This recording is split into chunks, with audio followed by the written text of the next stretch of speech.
The definition of the city that I like most is the definition that says the city is the place where you find what you are not looking for. A city is a complex but incomplete space. The thing that distinguishes a city from just a place which has got lots of people living close together is that those different groups interact. Most people making decisions in cities don't get it. So I think we've got a long way to go in terms of bringing a whole new field that understands the social processes and the physical process at the same time.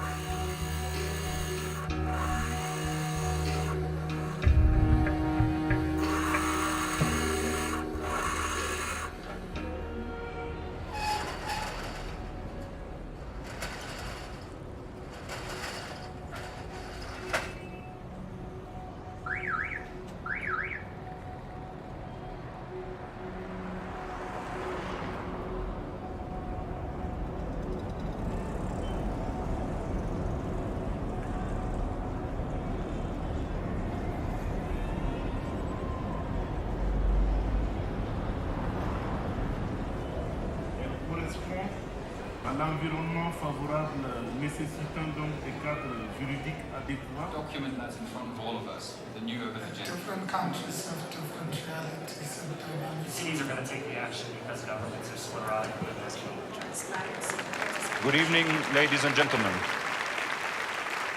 The presentation tonight really touches, as you can see, on three massive themes of importance for Habitat 3, which is how do you actually design cities in the wider sense of the word, not just physical design, but governance, and also how does one relate to environmental, ecological, social, and economic issues.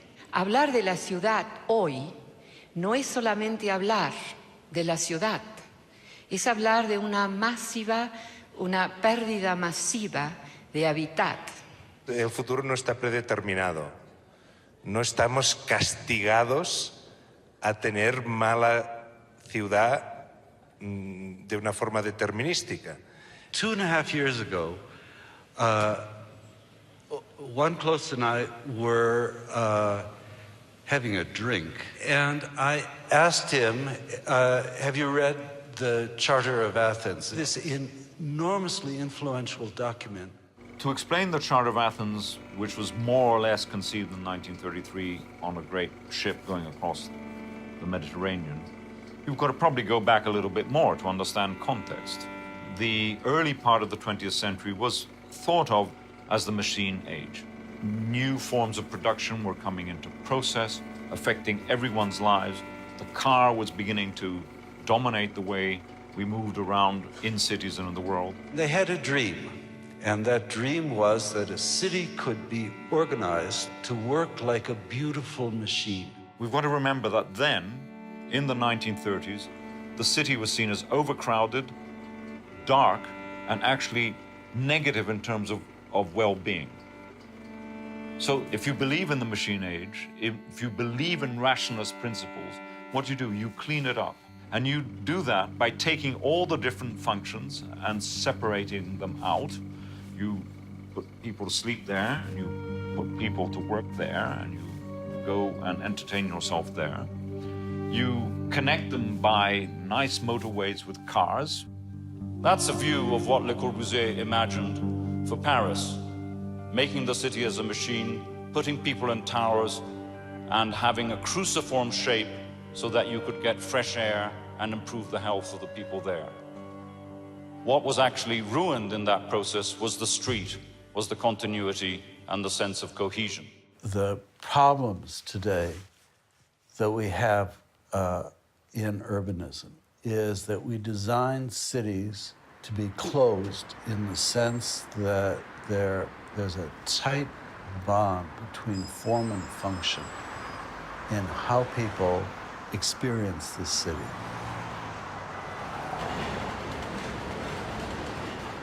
I would say that most of the principles of the 30s Charter are still quite dominant. The notion that there's a CBD somewhere, a central business district, then out there are towers of housing, all linked by large freeways and motorways. Those more or less are the principles of the Charter of Athens from 70 years ago. Even though arguments about sustainability, arguments about social cohesion, arguments about integration really should be taking the city in the opposite direction.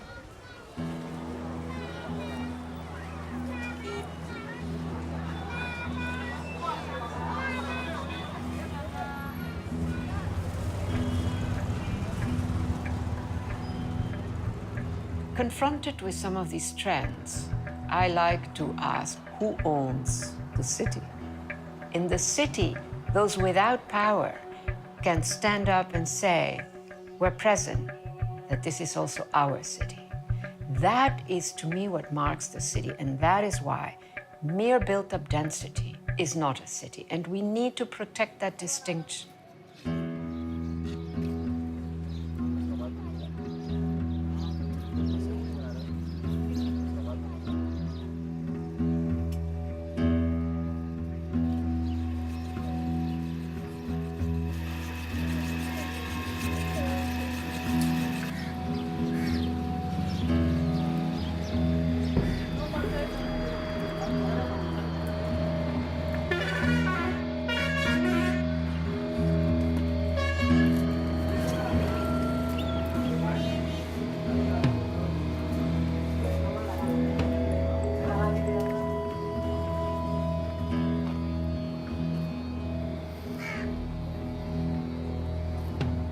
A successful public space has to bring people together. There has to be fizz of interaction.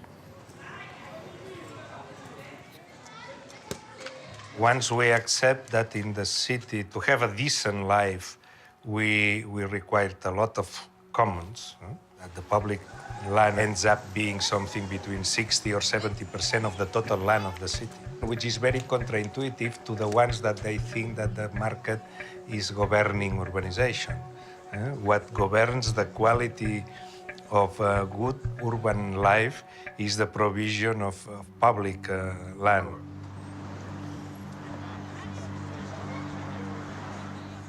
The beginning of creating an open city is to protect the public realm as something that belongs to the public, to resist the privatization of public space. Most of the public space in most cities is streets. It's a common good. Under kind of neoliberal capitalism, we've lost the notion that the public belongs to the public.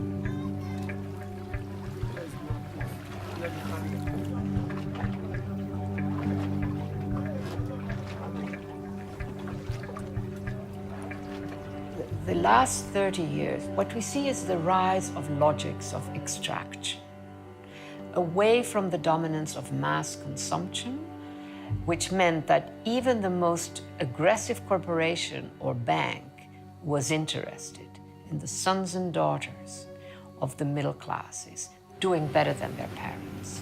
When you switch to the dominance of a logic of extraction, none of that matters. It's very difficult for the private owner to understand that the provision of public space is fundamental and in fact generates private value. The market is not a good urban planner. When you see that the dominant logic is a logic of extraction, that means concentration, concentration, concentration. So this particular period has generated its own undoing, because in the end, you keep extracting, there's not much left.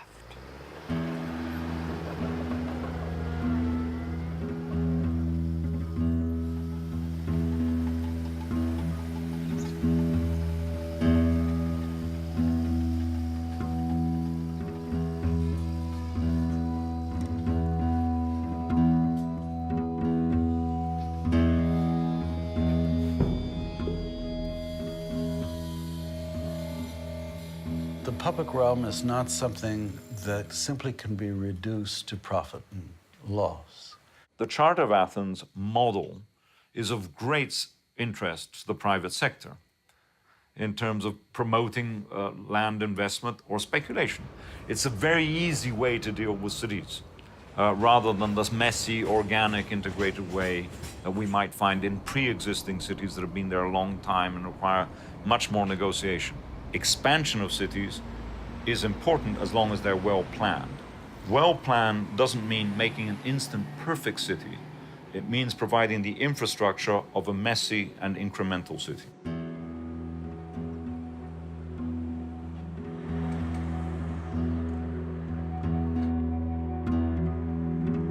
Unless you get the physical infrastructure right, you don't get the potential for equity right.